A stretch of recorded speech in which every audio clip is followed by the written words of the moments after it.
تعالى اقول لكم ليه النهارده كان مميز جدا، وده علشان خطوبة احمد صاحبي. طبعا اللي بيصور السيشن كان محمود اشرف، فوتوغرافر جامد قوي. وهنا محمود اكتشف ان احمد نسى الحرف بتاع العروسة. خد بقى اتعامل انت كده عشان انا شايله بقالي 3 ساعات.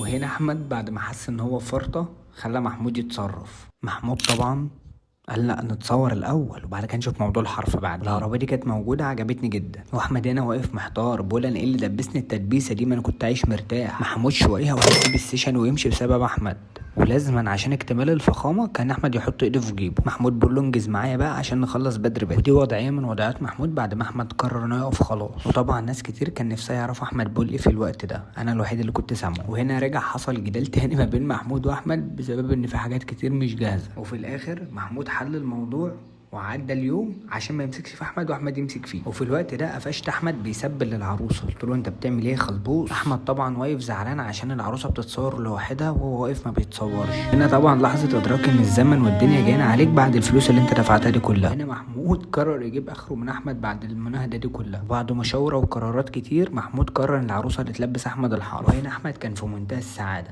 بعد ما عرف ان فلوسه اتدفعت في المكان الصح. وهنا كان في مشكله كبيره ان احمد كان بيلف العروسه غلط، وهي المفروض العكس. اللي يعرف اللفه ازاي يكتب لي في الكومنتات. وهنا بعد محاولات كتير برضه احمد قرر انه يلفها غلط، ودي وضعيه من وضعيات العروسه في التصوير. وهنا احمد كان مبسوط جدا. تعالوا معايا بقى اوريكم مجموعه من الاماكن اللي موجوده في السيشن جميله جدا.